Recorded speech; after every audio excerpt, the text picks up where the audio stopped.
Hello everyone!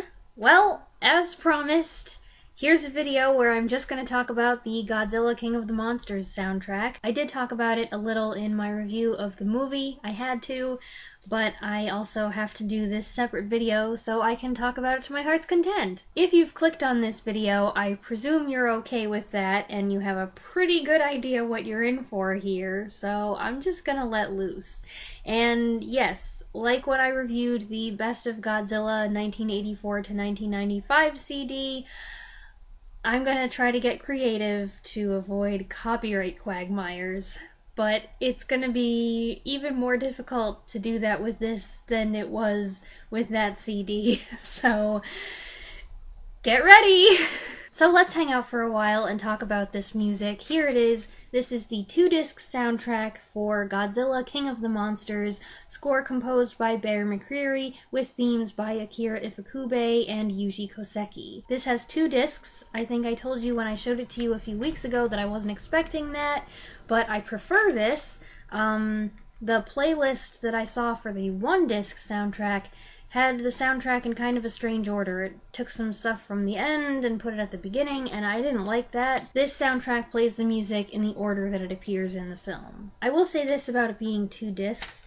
It has a normal-sized jewel case, but with the flippy thing, this should be foolproof, in the middle, and a CD on either side, and I'm not crazy about that just because I've had these break. The booklet's pretty nice. It has some notes from McCreary about how he wrote the score, and then there's credits and pictures.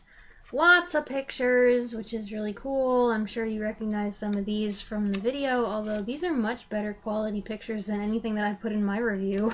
This is the page where all the performers are credited, and just looking at the size of it, you can tell a lot of musicians lent their talent to this score. You've got the London Choir. This whole page is just all the orchestra members.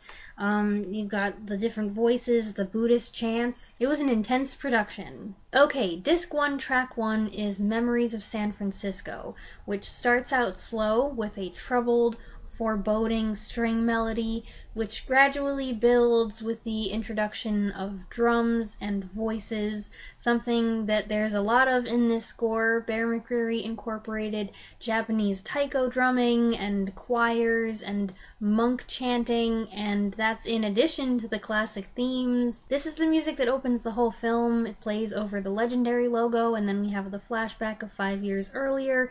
And then, I love the moment at the 1 minute 13-second mark when the music swells, and I think that's when Godzilla emerges from the cloud, and at that point, you don't really know how you're supposed to feel about Godzilla. He hasn't been established as the hero yet, so it kind of makes sense not to play his theme here, but to have this foreboding, fear of the unknown mood in the music. And also this moment is establishing the family's tragedy, the loss of their child, and it ends with a hint of what I refer to as Andrew's theme. Andrew is the child, and this is music you hear generally when someone is referring back to the past and to the family.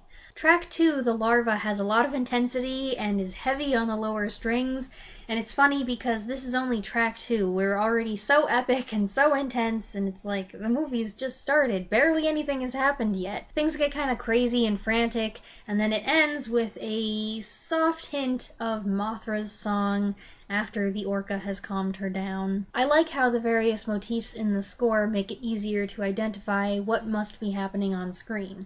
Yes, I've seen the movie 3 times now, so I do have a pretty good idea, but even without that, if you hear one of the kaiju's themes, they must have just appeared. Track 3, Welcome to Monarch, is kind of more of the same, intense music meant to accompany action on screen. This is music for Monarch, specifically their defensive force, which we see a lot of in this movie, so it's got kind of a pseudo-militaristic feel to it, hence the snare drum. It's not exactly melodic, but actually there is kind of a melody to it. The dun dun dun dun dun. It's very simple, but it is there, and I've had to listen to it a lot to pick up on that. I think McCreary also added an electric component here, so it's not just straight traditional orchestra music, there are these modern touches as well, and that kind of fits with what you're seeing on screen. The movie has this semi-futuristic technology and aircraft that we don't have yet. Track 4, Outpost 32, has more drums and more intensity until we get the first hint of Ghidorah's theme as we see Ghidorah encased in ice. There's a big vocal component to Ghidorah's theme, and it starts out with a sound that I think is created by the human voice that kind of reminds me of the sound you get from a didgeridoo. I don't think I can imitate it because it's way too low for me, but I'm gonna try anyway.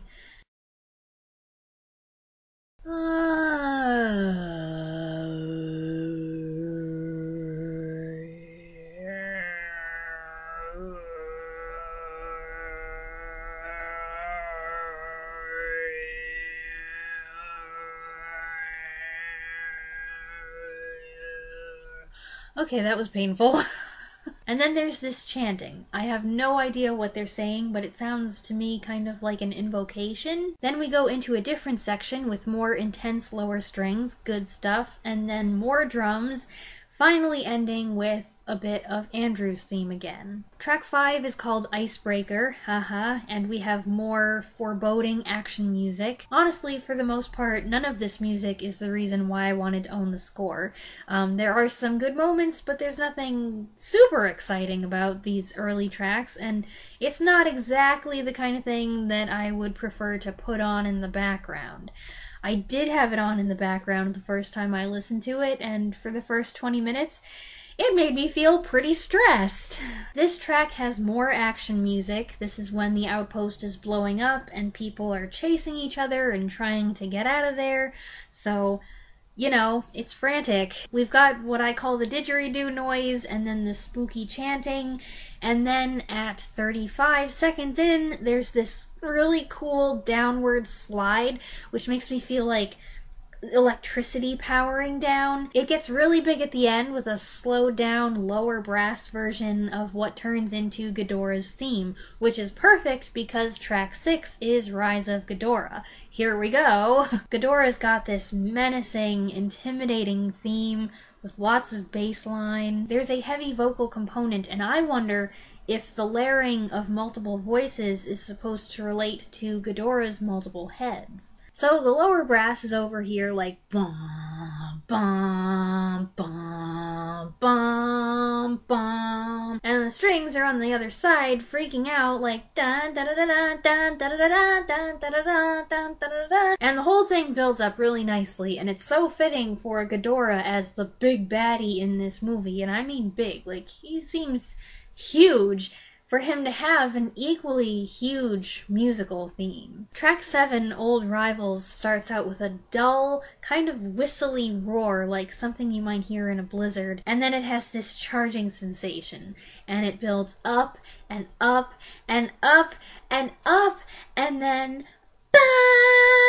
the trumpets up there announcing Godzilla's arrival, and then huge lower brass play the first part of the Ifukube theme as Godzilla faces Ghidorah for the first time in this film. Plus there's the chanting, and I know this sounds strange, but the chanting for Godzilla is higher and more upbeat than the chanting for Ghidorah, which makes for a really good contrast. It's an awesome moment in the score, maybe the first big awesome moment, followed by more action-y music accompanying their first fight, and then there's a pretty dramatic conclusion. Track 8, The First Gods, is a quieter track, which is good because we need a breather, except it doesn't stay quiet.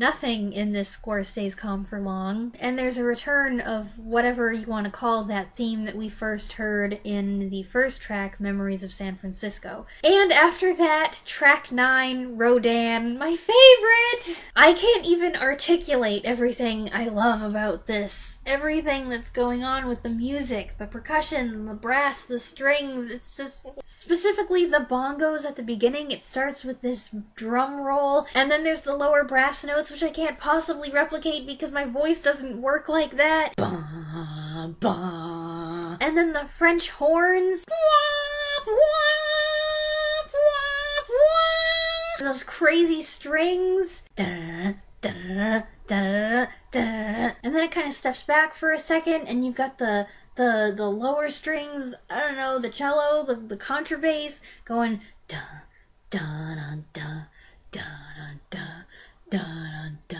That section gradually moves up the scale, and then the horns come back in, da, da, da, da, and the lower brass. I'm totally messing this up, but there's an occasional hint of snare drum in there, which I think is representing Monarch, and then there's, I don't know, the xylophone? I don't know what that's doing there, but that's cool. The trumpets are doing some awesome stuff too. They're like way up there in the try so hard your eyeballs might pop out of your head range. The first half is conveying this extreme feeling of something awful and crazy coming, and it builds and builds to the point that you feel like, okay, oh my goodness, I can't take the tension anymore. And then halfway through there's this pause, and you're like, now what? And then the bongos start going crazy. And then it picks up again, but now with a definite rhythm. I would say it's got a Latin flavor, which makes sense, as Rodan emerges from a volcano in Mexico. The bongos are like, I'm not a drummer, so I'm not going to be able to do this very well.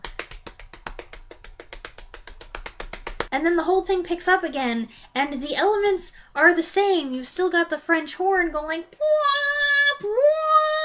but it's different because now it's chasing this rhythm, and then it shifts again into this, I don't know if it's syncopated or if it's got triplets to it, or I don't know how it's written, but it's so good! Bum, bum, bum, bum, bum, bum, bum, bum, bum, bum, bum, bum, bum, bum. Bum, bum, bum, bum, bum. Oh, and then the strings come in the middle of all this craziness, and they're like, da da da da. I totally rock out to this track, and I'm not even embarrassed to admit it. I love that it features, like, everyone in the orchestra. Even the woodwinds, the flute and the piccolo, they are flourishing their little hearts out here, and clearly, I have listened to this track a lot and analyzed it, and I think that McCreary deserves a huge congratulations for this, because the Rodan track is 100% original, I am pretty sure, and it's awesome, which proves that this score's greatness is not wholly dependent on someone else's musical themes. As far as I know, this track does not have any foundation in anything that came in the franchise before, and I love it, and it's great. And I really hope that what you'll take away from this is that I want you to go and listen to the track and appreciate it for itself, and not just rely on my weird and pathetic imitations of what's going on with all the instruments. Track 10, Mass Awakening, starts with Ghidorah music, and then it has this really good dramatic build-up, which doesn't resolve. It gets you right to the edge and then diminishes, and what you get instead is kind of creepy. It does start to build again through drums and spooky voices, but then it transitions into an epic, triumphant orchestral version of Mothra's song.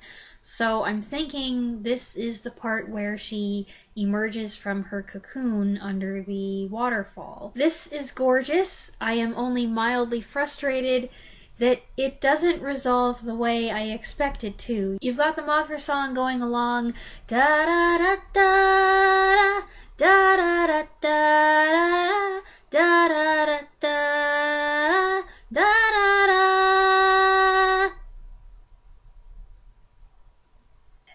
Every time I listen to it, I feel like, hello, you didn't finish. Still, it's beautiful. Track 11, The One Who Is Many, is a quieter piece, but still agitated. We've got a little of Andrew's theme in here, and then Ghidorah's theme returns, and then it changes again, and we get a low electronic bass line, and then they add in a ticking clock effect. It's alright, it feels kind of like it goes on for a bit, mainly because I don't know or I can't remember what's going on here, so it kind of feels like I'm waiting for something, but I don't know what it is. Track 12, Queen of the Monsters, is what else? Mothra's theme. I think this is when she appears in the sky over the ocean. Mothra's theme is much easier to hear and to appreciate on the soundtrack as opposed to in the film.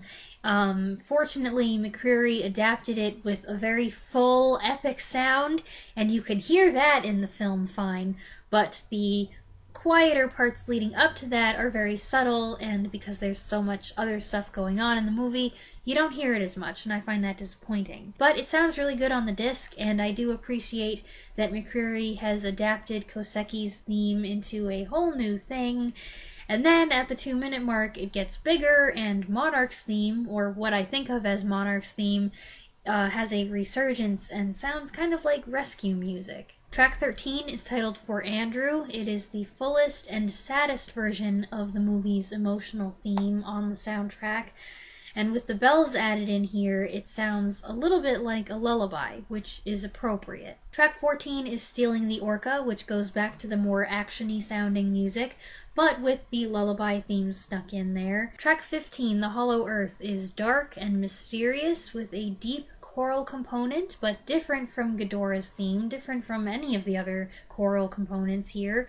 And it also ties back to track number 1, Memories of San Francisco, as well as track 11. This leads us into a section of the score that's different from the rest, and tracks 16 and 17 really feel like they flow together. Actually, from track 16 all the way to the end, everything flows very nicely. Track 16, The Key to Coexistence, is an emotional track, mostly strings. Do we call this Serizawa's theme? I think it's the first time in the score that we hear it, but he is really the focus here. Track 17, Goodbye Old Friend, sees the melody being taken over by the choir, and then the drums come in, and I think that's when Serizawa starts climbing the stairs to get to Godzilla. Those drums to me become kind of like a heartbeat as the music and the moment expands, and the choir is actually singing real words, you just can't understand them because the lyrics are in ancient Babylonian. What? Disc 2 starts with track 1, Rebirth, which is amazing. It starts with trembling violins, and then there are some drum beats, and then the lower strings start bum bum bum bum bum bum bum bum bum bum bum bum. Then the chanting comes in and it starts building up, and we get more drums and more strings and then more drums, and I love what the drums do here. And then boom, Godzilla theme. Da-na-na, da-na-na, da-na-na-na-na-na-na, and the strings are doing it, but the horns are also doing it, and they're playing together, but they're kind of tossing dominance back and forth, and it's really cool. And then it culminates in a climactic note, which is this major chord, and it's so strangely uplifting. Like, I feel so inspired to go and like get something important done. And then the other Godzilla theme comes in. Oh, it's way too low. I'm not gonna have any voice by the time I try to finish this. And it's big and bad, but good, and you're like, oh yeah, here he is! And then it's followed by a softer, altered version of it, and a reiteration of the Serizawa theme we heard a couple minutes ago, and this might be my second favorite. No, third favorite part of the score? I don't know. It's too hard. Track 2 is Fog Over Fenway, which starts off with Ghidorah's creepy chanting voices in full force. Then it expands with the string bass line, and the unnerving part is actually the upper strings, which I think is actually the part when we see the fog rolling into Fenway Park, and then Ghidorah's theme just kind of explodes everywhere, and this is like the antagonist is taking position, trouble's coming track. And then we get track 3, Battle in Boston, which is a long track that includes a lot of themes. I think it's cool that you can totally follow the progress of the fight just by listening to the music. You might not be able to tell who's winning, but you can tell who's doing something. It's like choreography. The music probably came after, but they're working hand in hand. Track 4, Redemption, has rushing, determined strings, which I think is the music you must hear when Emma is leading Ghidorah away. Plus, there's kind of a heartbeat again from the drums.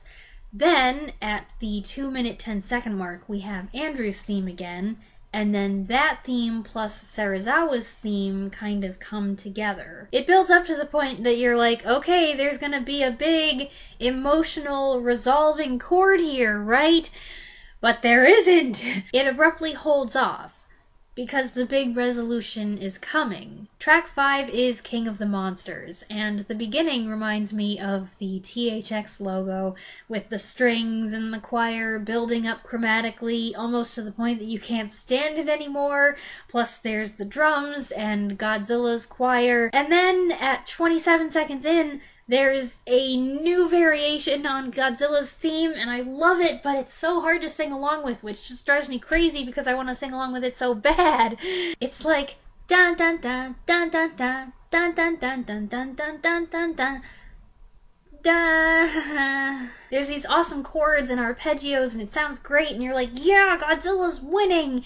And then there's a tense pause, and then there's this dramatic slide down, like, that sounded like a plane. And then there's Godzilla's theme again, the bombastic part of it, and I love the strings in the background. It's also really hard to sing along with. I have a hard time singing along with strings when they're just doing like thing. And then it's suddenly quiet for a moment before it starts to dramatically build up again with now the music from the first track, Memories of San Francisco, and then the fullness of the orchestra really opens up and it's like, ah! And there's the strings going like dun dun dun dun dun dun dun dun dun dun dun dun dun dun dun, something, I don't know. Kind of just went into vertigo there. And then at the 3-minute 13-second mark, that's when you get that beautiful chord that I mentioned in my review of the movie you really can't hear when you're watching the movie, because that's when Godzilla lets out a final roar, and it's kind of disappointing, but it's fine, you can hear it perfectly on the soundtrack, and it is glorious, and then they've added in these bells, and it sounds so good! Then it ends, of course, with bum bum bum bum bum bum. Wait for it. Oh, down down down down down down down down down down. Track 6 is the cover of the Blue Oyster Cult song Godzilla, arranged by Bear McCreary and featuring Serj Tankian on the vocals. This plays over what I guess you can call the graphic portion of the end credits before the scroll, and this was so cool to hear. The Blue Oyster Cult song came out in 1994. I thought it was 1985, but no, I guess it was 94. And I don't know why on earth it never made it into a Godzilla film before now, but it finally did, and it's awesome, and fans lost their minds. It goes without saying that this is different from all of the other music on the soundtrack. It is also very different from the original Blue Oyster Cult version, and yeah, it took a little effort and practice for me to get used to Tankian's voice, which I'm not familiar with. He's the lead singer of, what, System of a Down? I don't listen to them, so that took some adjustment. I've also had to adjust to the different phrasing so that I could sing along with it, which, hello, of course I have to do. The Blue Oyster Cult version is like, I can't believe I'm gonna do this. With a purposeful grimace and a terrible sound, he pulls those spinning high-tension wires down. Down, down, down, down, down. Down, down, helpless people on subway trains scream bug-eyed as he looks in on them. This version is like, with a purposeful grimace and a terrible sound, he pulls those spinning high-tension wires down. Down, down, down, down, down. Down, down, down, helpless people on subway trains scream bug-eyed as he looks in on them. There's some kind of weird vocal slides in there, but it is essentially the same, you know, you've got the same, oh no, they say he's got to go, go, go, Godzilla, ooh, and Bear McCreary just threw everything into this cover. I love the drums, I love the chanting. I didn't love it at first. The first time I heard it I was like, whoa, I don't know, that's pretty out there, but I've gotten used to it, and the energy is just off the charts. It's heavy rock, but it's orchestral at the same time, and it somehow works, and I don't know, it caps everything off really well. I do notice, though, that the version that's used in the movie seems to be slightly different than the one on the soundtrack. this one's better. The one on the soundtrack is better. The CD concludes with full versions of 3 of the Monsters themes, starting with track 7, Mothra's Song. When this was released early before the movie came out, this was one of the things that made me decide I have to go see it. To have Godzilla's theme in the movie was one thing. That's great. But that they were going to have Mothra's theme too? Really? This version is the best way to hear the Mothra theme as adapted for the movie. It's an epic treatment of the old 60s song, done a little differently, of course. It has modifications, and there aren't any human vocals, therefore there's no lyrics. The melody's played first on some kind of flute, and the first time I heard it, I thought that there was a couple wrong or out of tune notes, but since it's a recurring thing, it must be intentional. I've liked this one more every time I've listened to it, and now I love it. Track 8 is titled Ghidorah Theme, and I admit I don't get as excited about this one as I do the other themes, because it's just not as pleasant to listen to, but the orchestrations are cool, especially what's going on with the strings and the brass bass line.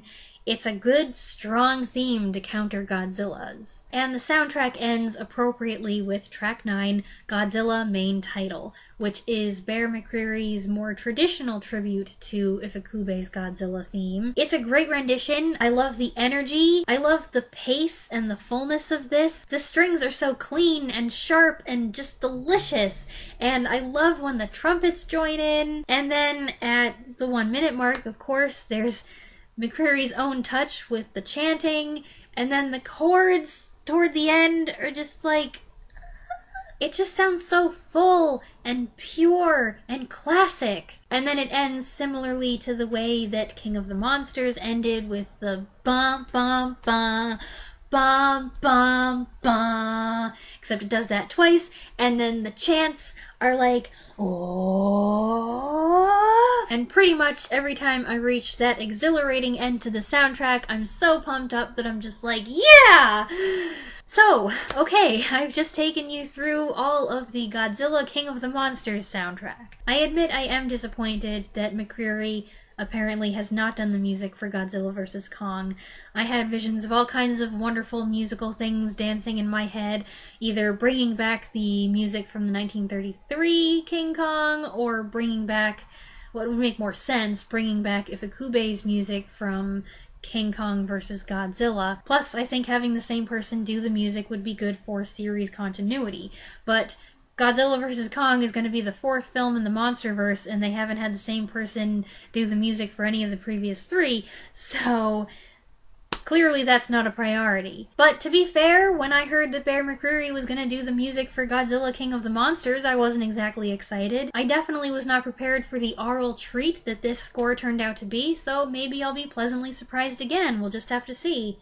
Alright folks, I hope you enjoyed this exhausting review / one-person a cappella reenactment of what it takes an entire orchestra to accomplish. I'd love to hear if anybody else nerds out over the same parts of the score that I do, so go ahead and share your thoughts on the music in the comments below. I look forward to reading them, and I will see you next time. Thanks for watching. Bye! And I especially love the section between the 6-minute mark and the 6-minute 30-second mark, which is just so beautiful and powerful, and I'm getting too excited and losing my voice. Dun dun dun dun dun dun dun dun dun dun dun dun dun dun dun dun. This is terrible. The strings keep going up steps, and finally you get to this point where there's this huge chord, and oops,